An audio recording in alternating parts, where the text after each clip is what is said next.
Krásný, hezký večer, zdravím vás u dalšího Steelrisingu. Začátek budeme mít dost kecací.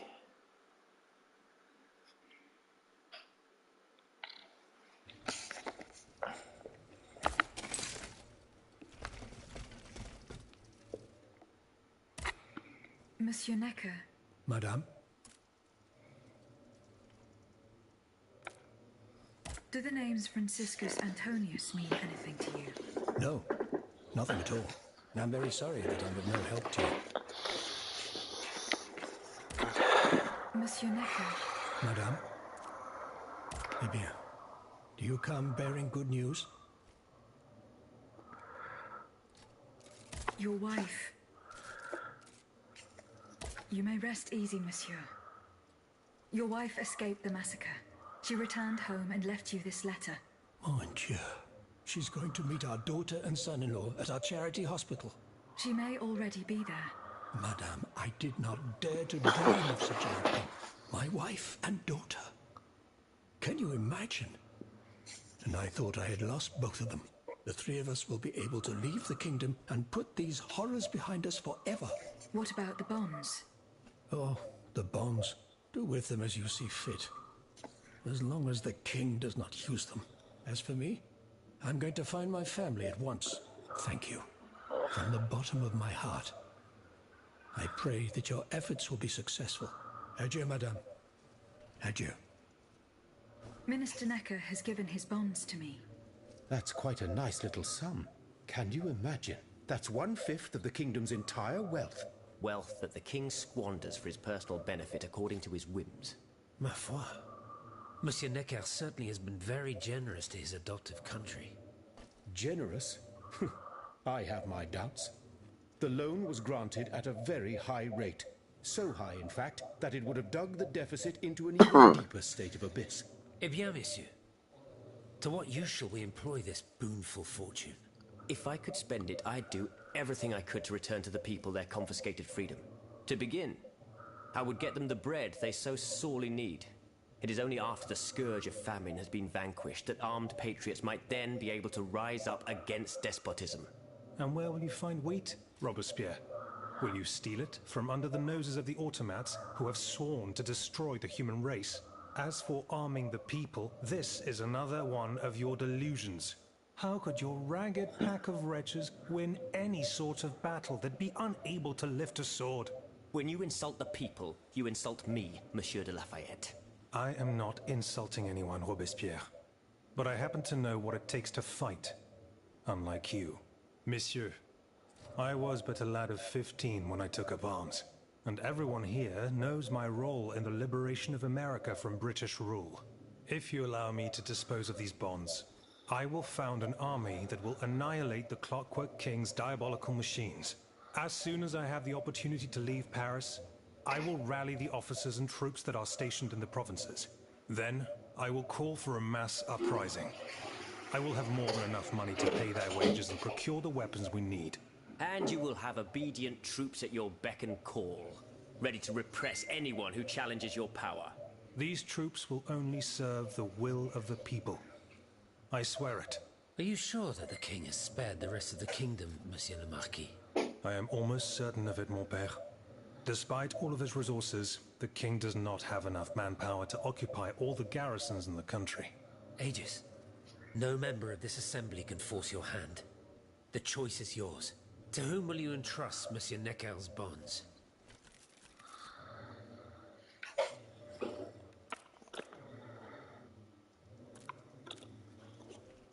Maximilien de Robespierre.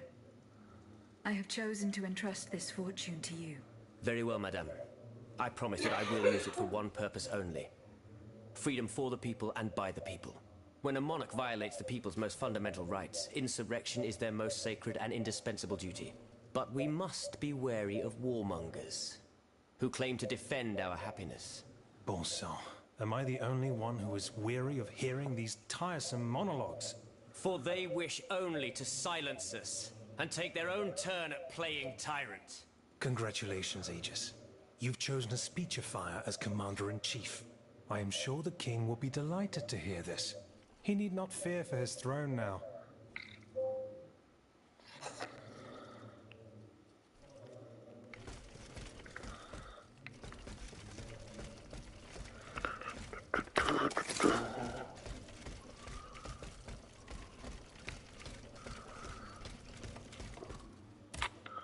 Monsieur de Mirabeau. I found a broken cane. It says Franciscus Antonius on it. Do you know who it belongs to? Well, yes, I know the owner. And I'm willing to bet you're looking for a certain François Antoine. That's right. Well, you'd need to look a little further east, mademoiselle. Across the Rhine for a start. Because this cane belongs, or belonged, to a certain Franz Anton Mesmer. Mesmer, the prince of charlatans. Good heavens, it's been a long time since I've heard his name. 5 years to be exact since your learned commission denounced his theories. It wasn't long after that when he disappeared. Can you tell me more about Mesmer? He was a mystical healer who was once popular with the upper class. I myself attended several of his sessions.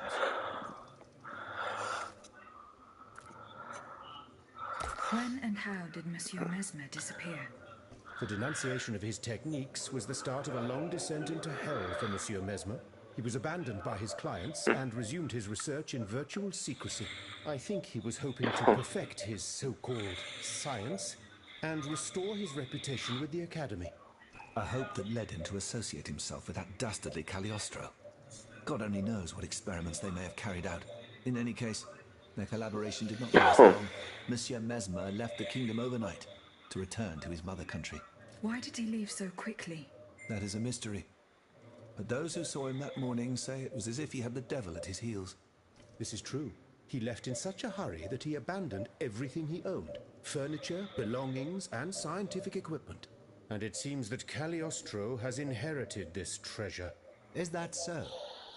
Well, if what you say is true, that broken cane must have passed into the Count's hands. Yes, it's likely. This adventurer from who knows where is quite the mysterious character. And he has been very busy recently. I've been able to observe him from my apartments, making frequent visits to Rue Saint-Honoré, on the Tuileries side. I wonder what he was doing there.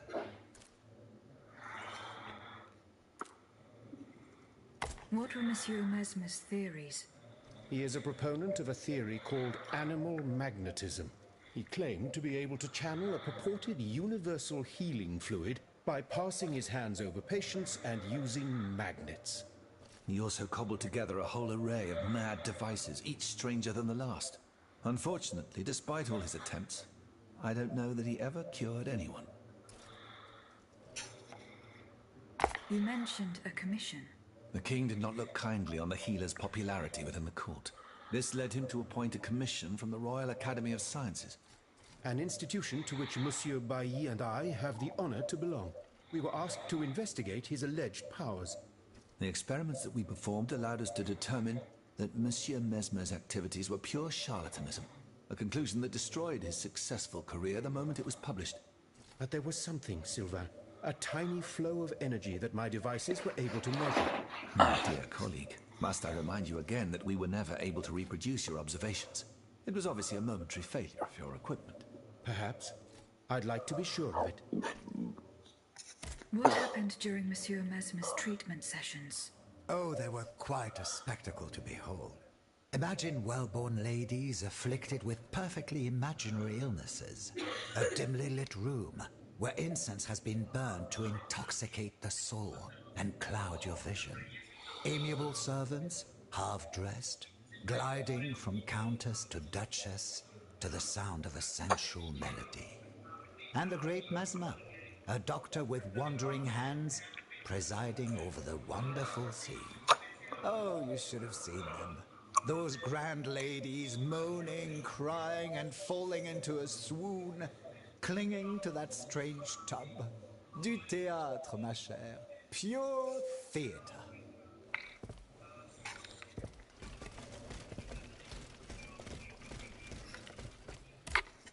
Monsieur le Marquis. I'm listening, Aegis. Goodbye, Monsieur le Marquis.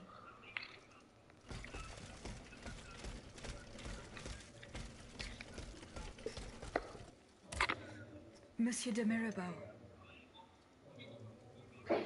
What does this letter mean? Who gave you the right to read my correspondence?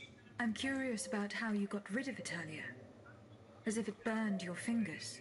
To tell you the truth, you're not entirely wrong.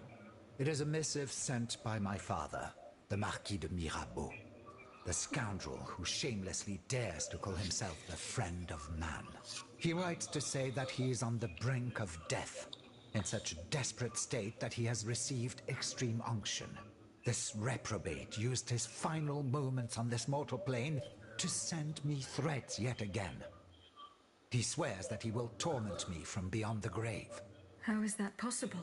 To my knowledge, he has not yet deigned to shuffle off this mortal coil. In any case, the satisfaction of knowing he is dead would not assuage my concern. This man is more persistent than the plague. He's capable of anything. He has spent his entire life persecuting his family. And I believe he is ready to spend his eternal rest continuing to do the same. I need to know what he's planning. Where is he now? At his home in Argenteuil. Given the circumstances, going to ask him for an explanation is out of the question. But the man who heard his final confession is here. Monseigneur de la Fare. Precisely. Only this confounded shaveling refuses to tell me a word of what the old dragon confided to him. He stubbornly insists on the secrecy of confession. Bon sang. Will we ever be rid of these damned superstitions? Aegis, would you be so kind as to intercede with the bishop? Perhaps you will be able to make him change his mind.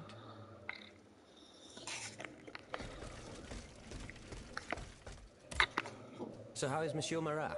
I haven't met him yet. He is your only chance to reach the Bastille, Aegis. You must speak to him. He's holed up in the quarries of Montmartre, hiding from the Marquis de Lafayette. Were you present when the Estates General was dissolved? Oui, madame. I had a front row seat. I witnessed what it cost to defy the crown. We laid bare before the king the abject misery of his subjects. It was more than he could suffer. So he had the people's representatives dispersed by means of bayonets. At least we only had to contend with soldiers made of flesh and blood, positively angelic compared to the machines that have swept through Paris. Goodbye, Monsieur de Robespierre.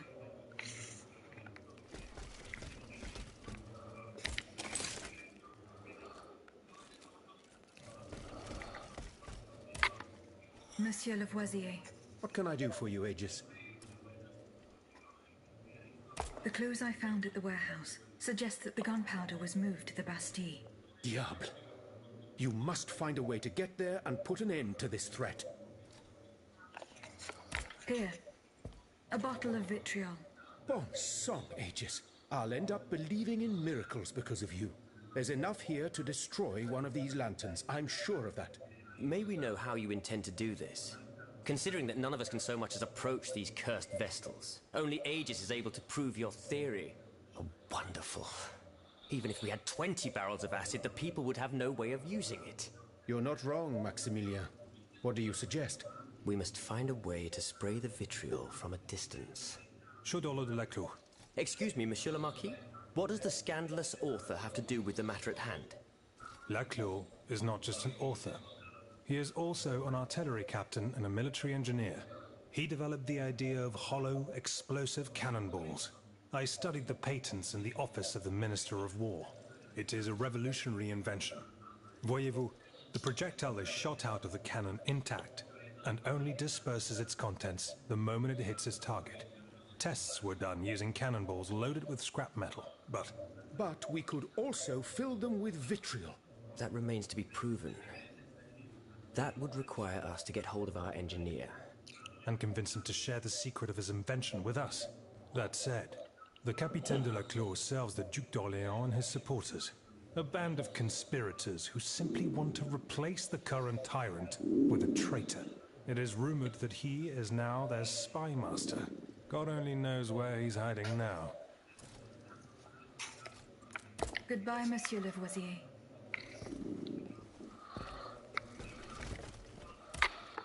Monsieur B. I found this box with astronomical symbols on it. I believe it belongs to Vaucanson's daughter. Athénaïs' secret box. I built it with my own hands. It was my gift to her on her 15th birthday. I wasn't able to open it. Naturellement. Athénaïs and I are the only ones who know how. Allow me. You must arrange the planets the way they were aligned on the day of Athénaïs' birth. Voila, like this. What's this locket?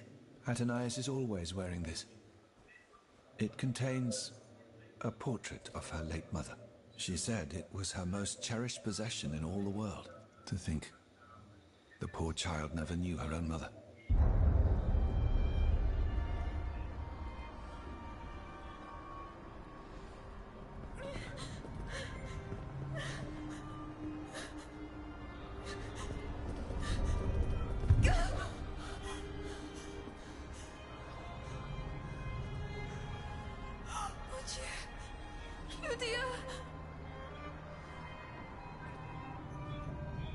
You monster! What did you do to her?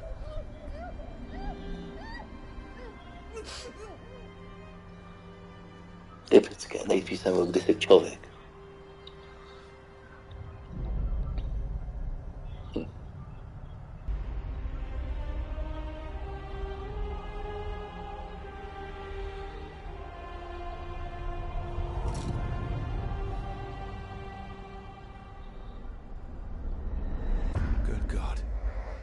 Lydia, what happened? You froze the moment you touched the locket. I thought I'd lost you. I saw her. Athénaïs de Vaucanson. The Comte de Cagliostro has her. Mon Dieu. It is just as I feared. He bound her spirit to an automat. Please, say no more. Athénaïs. It is her spirit that animates you. Is it not? Yes. I believe so. Seigneur, quelle abomination. It is vital that you go and find Athénaïs as soon as possible. She is right in front of you. I am Athénaïs. Alas, I fear that is not entirely accurate.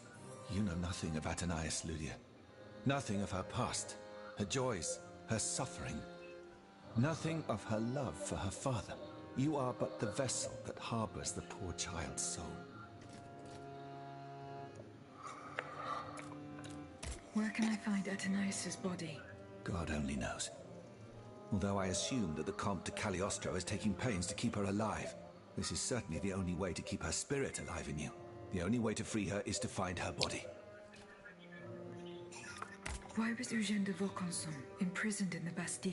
Once he discovered the king's true intentions, he refused to continue cooperating with him. He refused to use his talents to create this abominable army. But the king didn't take kindly to his resignation. Eugène did manage to get a letter to me just before he was arrested. Here, take it.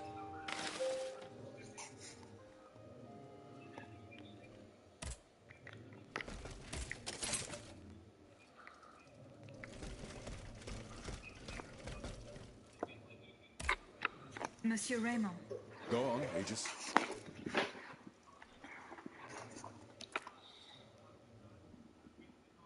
I went to the Hotel de Massiac as agreed. What I discovered goes beyond your darkest conjectures. The club's members have no intention of merely depriving their slaves of rest. Rather, with the king's support, they plan to replace them with ultimate harvesters. The Count of Cagliostro is behind the plan. Ma foi. But such a plan would certainly only improve the lot of these unfortunate people. You are mistaken, mon père. If the planters get their way, they will have a greater need of slaves than ever. Only this time, they intend to slaughter them to power their machines. Quelle abomination! Par tous les saints. 4 days ago, the Paris Guard captured 100 black people. They were to be sacrificed as part of an experiment to test the effectiveness of the automat harvesters. Luckily, I was able to prevent the massacre. Where are they now? In a place they call the Dépôt des Noirs.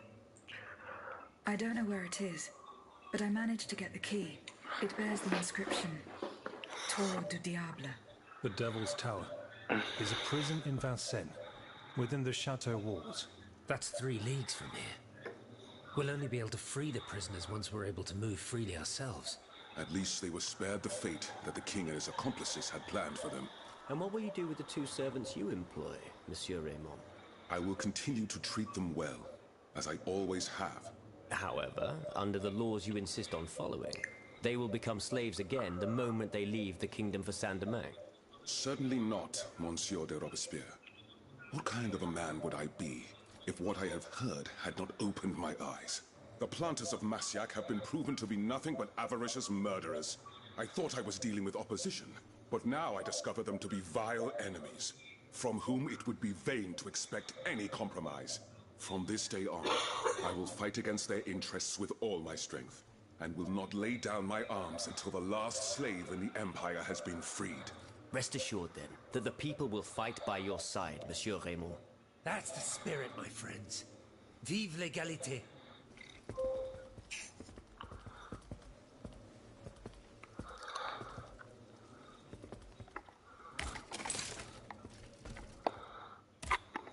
Monsieur Raymond. Go on, Aegis.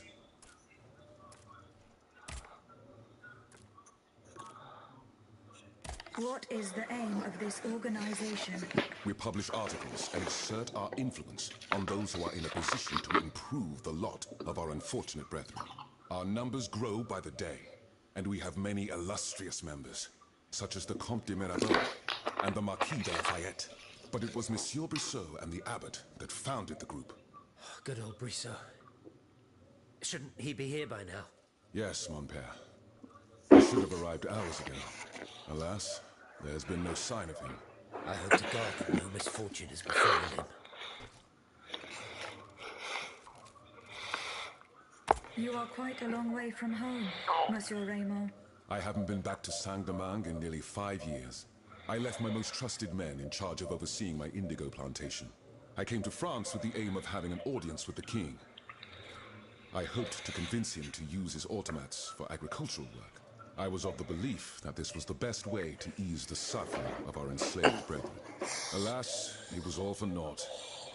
I was only able to get an audience with the Minister of the Navy, and even that was granted reluctantly. Later, when the king convened the Estates General, my hopes were renewed. I saw it as an opportunity to make our voices heard. And then, mon Dieu, what a disaster, Aegis. What a complete disaster. What fate does the kingdom reserve for those with black skin? According to tradition, any enslaved person who sets foot on French soil is freed.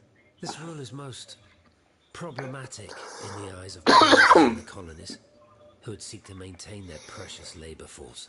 This is why, for the past 12 years, no black people have been allowed to disembark in any of the kingdom's ports. Those who accompany their masters on the journey are imprisoned in the Admiralty's jails the moment they leave the ship. As for those who manage to evade the authorities, they live in fear of the raids carried out by the Marshalsea. Are you not subject to these laws, Monsieur Raymond? I am fortunate enough to have been born a subject of the king through my father, and also to have received an education, and to be wealthy. Naturally, that makes all the difference.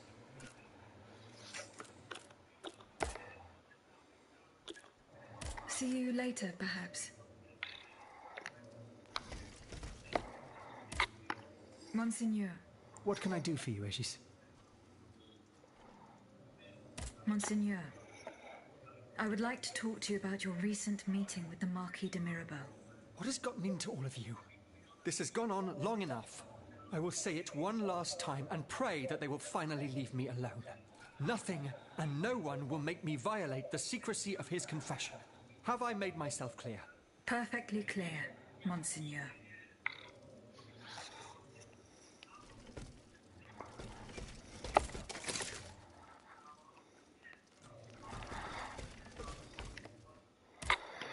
Can I help you, Aegis?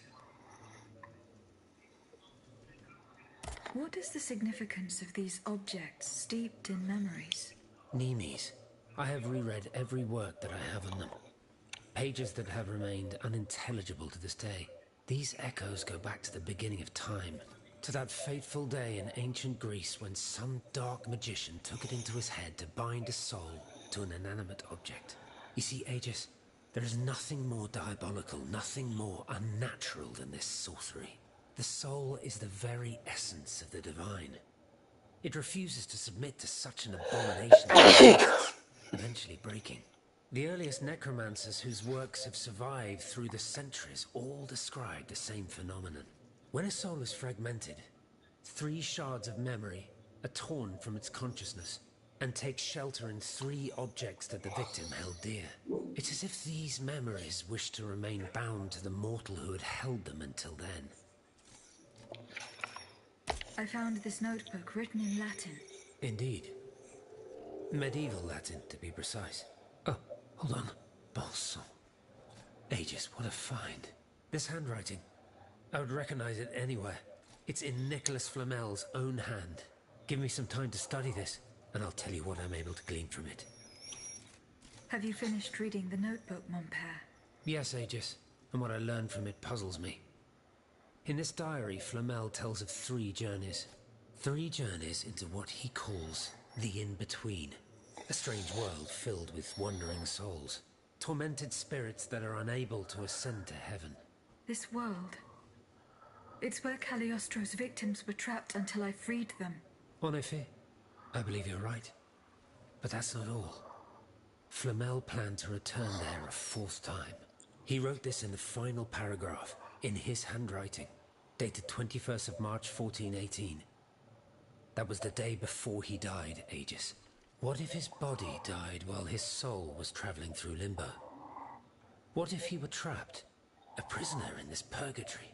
Aegis, because of your unique nature, we have an incredible opportunity. What do you mean, mon père? If the soul that animates you has been bound to the automaton that serves as its vessel, then it can be separated from it too. And if this were the case, the soul would travel to purgatory, where Cagliostro entraps the souls of his victims. Hold on. Are you trying to convince me to go and find Nicholas Flamel? I'm offering you a chance to speak to the man who discovered the Philosopher's Stone. Surely you won't pass it up. Assuming I agree to venture into purgatory, do I even have a chance of finding him there? Certainly. According to this journal, the soul flies to the zenith of the place where it left the body of the deceased. Or that of the pilgrim, in this case. If Flamel's soul is trapped in purgatory, as we've guessed, you'll need to go to the house where he drew his dying breath. Is it still standing? Of course. It's on Rue de Montmorency, in the Quartier de l'Hôtel de Ville. You can get there via the cemetery of the Église Saint-Jacques. And how do you plan to free my spirit from this automat? We would simply need to break the bond between them. To do this, we would need to stop your machinery. For a short time, of course. We don't want to lose you, ma chère. As for the rest, it will be a question of mechanics, chemistry, or electric currents, or something or other. Therein lies the problem. This is far beyond my comprehension. But it is fascinating, isn't it? Perhaps Monsieur Bailly and Monsieur Lavoisier could shed some light on the matter. Goodbye, mon père.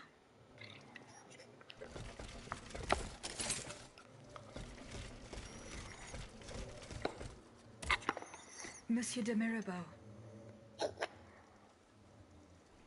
Alas, the bishop stubbornly refused to reveal anything. Damn it. I need to know what my rogue of a father is up to. Let me think. In light of the cartload of threats he sent me, it's safe to wager that my sister and mother received similar letters. They may even have already suffered his revenge. However, my sister lives in Garce in the south of France. Unless a messenger rode 100 horses to death, she could not have received this letter. Then there is my poor mother. If you ask me, I will go to find her. Yes, it's very kind of you to offer. But I couldn't even tell you where she is staying. Your own mother? Indeed. It's a very embarrassing matter. A secret, which I beg you not to divulge. I can be discreet. Rest assured. Very well. You should know that my mother, the Countess of Covey, has lost everything. Truly. First her fortune, then her faculties. No matter what I tried, nothing could prevent her decline. It is said that she is now living on charity, in the most abject poverty in the slums of the Marais. If perchance your past takes you to this dreadful place, and if she still remembers who she is, perhaps you may meet her.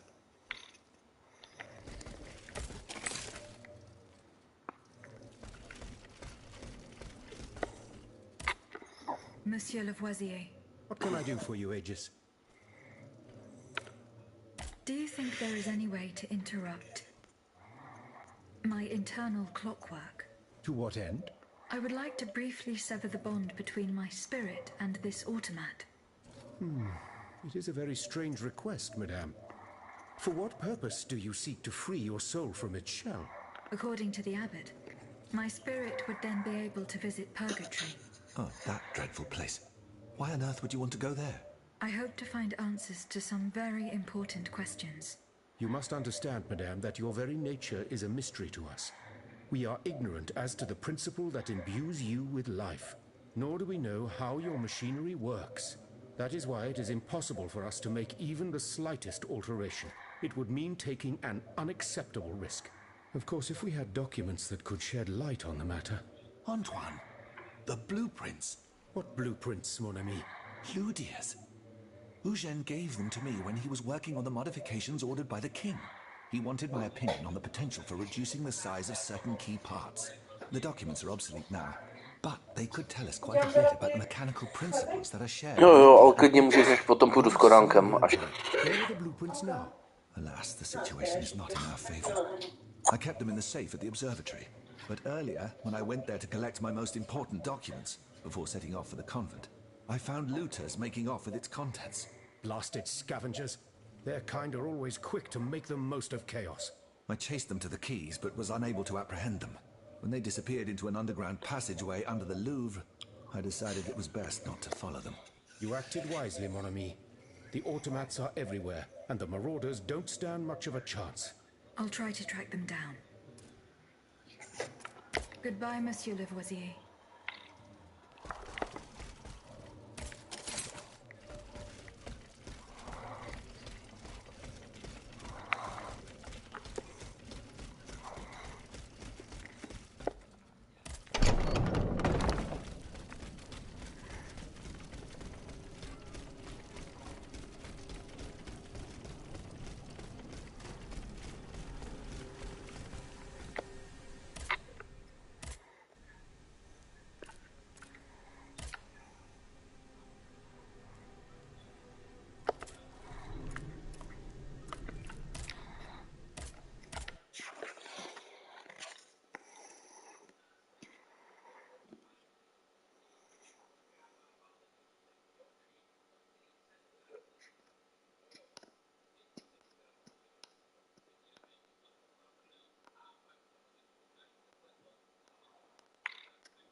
from the observatory.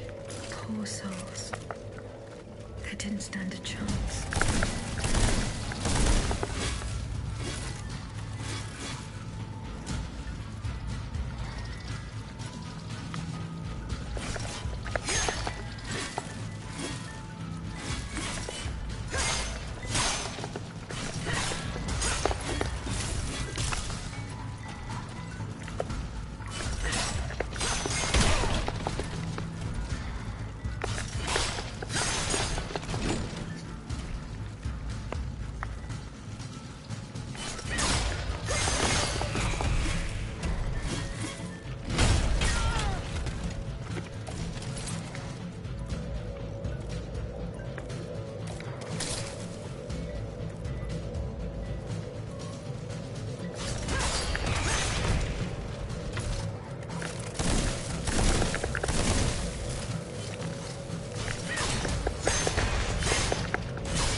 Blueprints.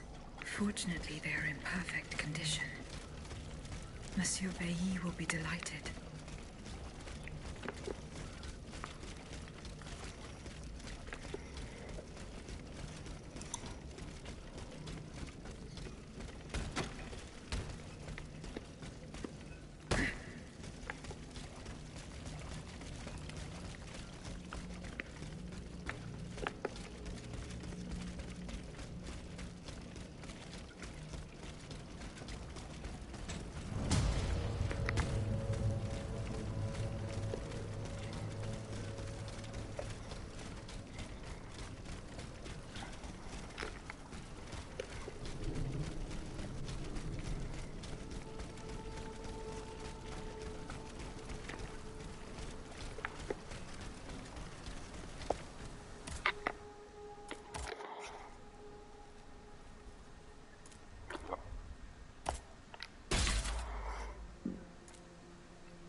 No věci.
Zpět.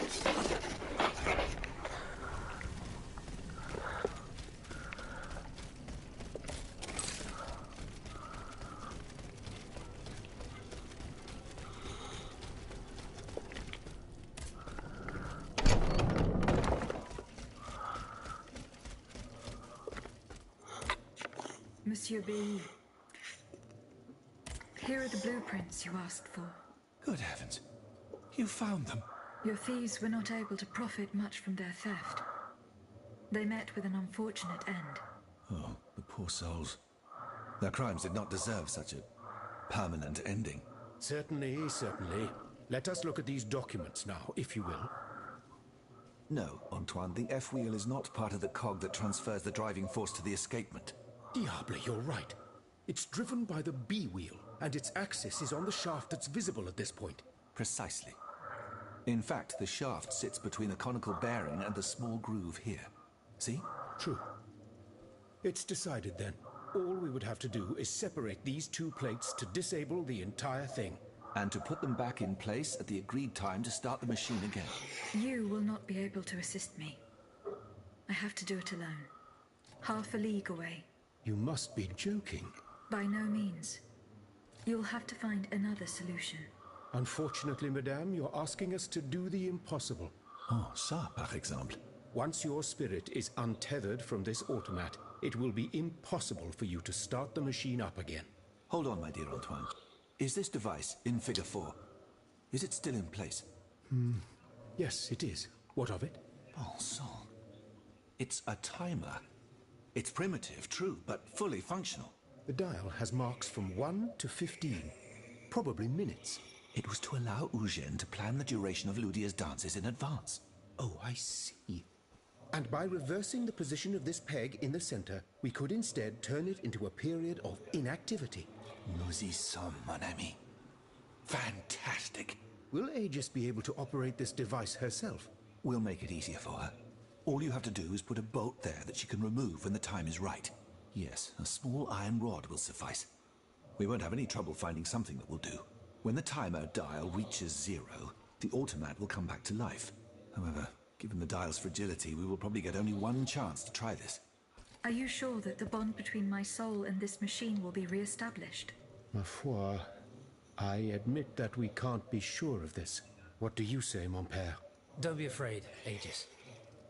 Unless I've been wrong from the beginning, your soul will seek refuge in the only body it has available to it in this world.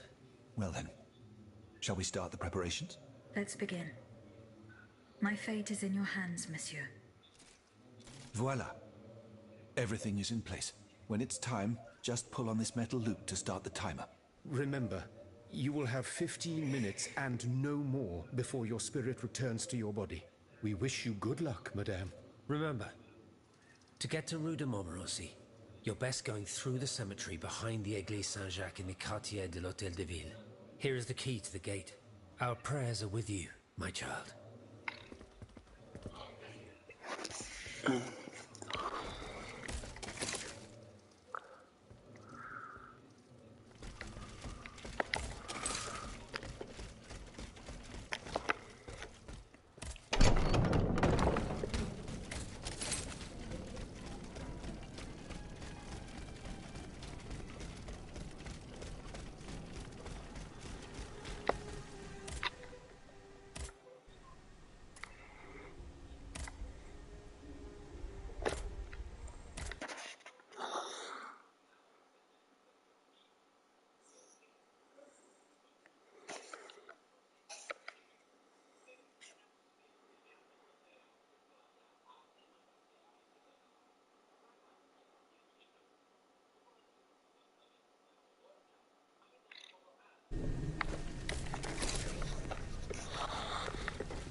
Monsieur.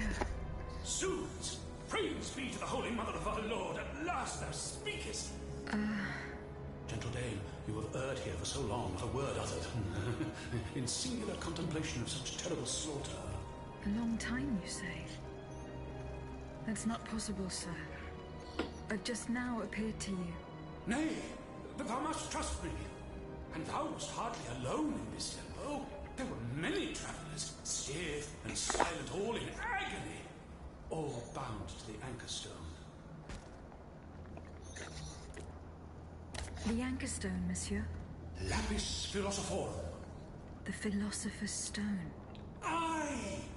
Vile knave, do it for his own legacy. No count is he but for trespass and perfidy. Cagliostro. Well met.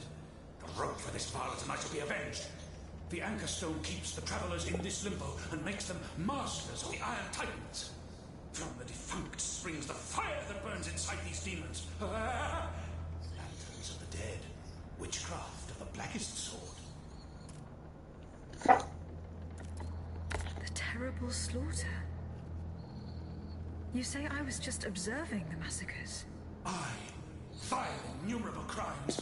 The devil's own cursed titans and their restless horde. They drinketh from the lake where the souls of the dead sleep. Men and women offered in sacrifice to feed the pyre. Then the terrible maw was opened, and in flowed legion of the dead. Ne'er hast I seen such and so many here during all my stay. What travelers do you speak of? The first to arrive was a sobbing child searching for his mother. After him, many a damned soul carrying their own heads in hand. Then those whose thoughts passed through me. A minister of God tormented by doubt. Hold on. A minister of God? Monseigneur de la Fare? A scholar with soul star-filled, and a learned master of alchemy. Monsieur Bailly and Monsieur Lavoisier. A usurer who shed so many tears for his lady.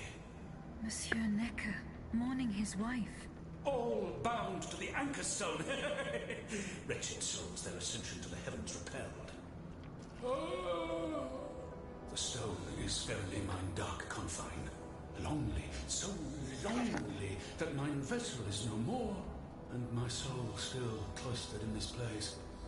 Alack, I do despair of ever ascending to heaven. Gentle dame, I prithee do shatter mine stone. You want me to break the stone that contains your soul?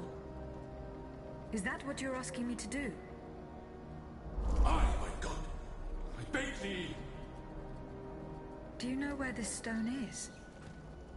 You've been buried for more than 3 centuries, monsieur. The precious jewel, sublime treasure, was inscribed in my legacy, my testament. On my tomb engraved, gentle dame, on the tomb!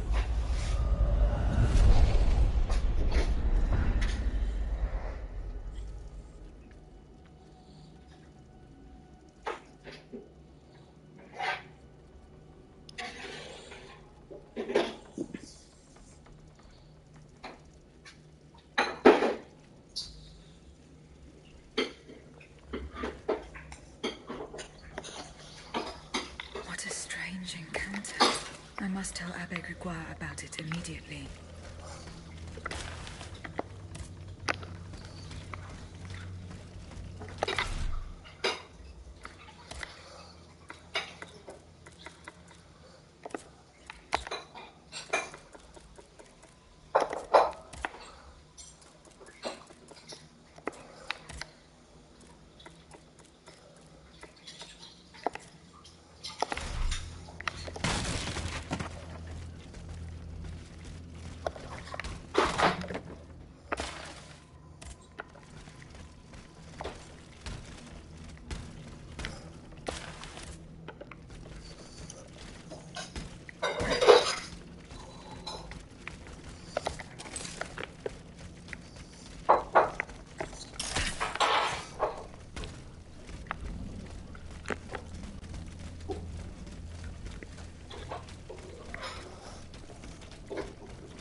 help you, Aegis? The plan worked as we had hoped. My spirit left my body, and I traveled to the in-between. This is extraordinary. It confirms all my theories. You were right about the rest, too. Nicholas Flamel's soul had never left the in-between. More than 4 centuries. What a fearsome fate. Were you able to speak with this unfortunate soul? Yes, mon père. He claimed that I had been in purgatory for a long time, but had never spoken until then. Please, go on. He said he had met other visitors. Based on his descriptions, he was speaking of Monseigneur de la Feur, Minister Necker, Monsieur Bailly and Monsieur Lavoisier. They all seemed unaware of his presence. All bound to the anchor stone. Those were his words. All those whom Cagliostro turned into his homicidal playthings. Yes, it is just as I thought. The subject has the impression of being automated as granted, but his soul remains in the in-between world. Mon père, Monsieur Flamel begged me Asi jo. to free him from purgatory. He has suffered for too long. How can we help? To sadlo máš If nachystané? he is to be believed, we would simply have to break his stone. Of course, the philosopher's stone. The anchor stone. Jo, snad si vzpomenu. Between. But where could it be after all this time? Look at this, mon père. These are philosopher's stones made by Cagliostro's hand. Do they look familiar? Heavens, they do. Aegis. The ancient chalice of Saint-Jacques is adorned with a similar stone. It was entrusted to me by the parish priests, along with some other relics. I stored it in a reliquary chest in this very room. Here's the key. Go. Let us not waste a second more. Goodbye, mon père.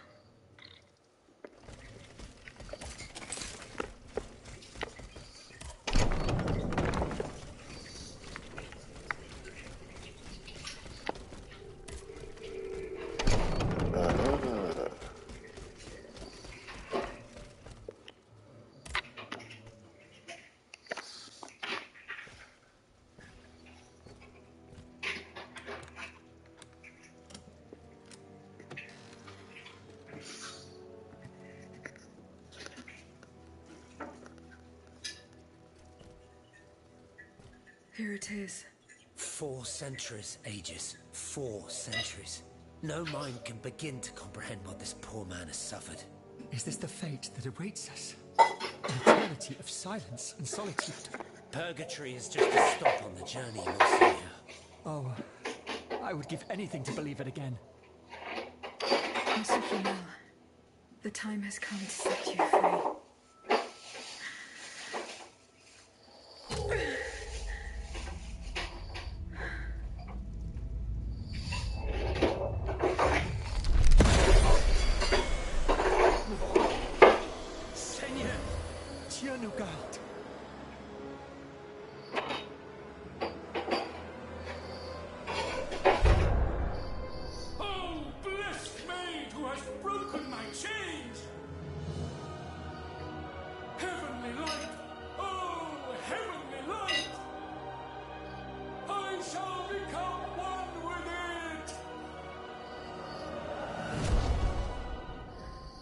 Et cum hae dixis et videntibus illis elevatus est.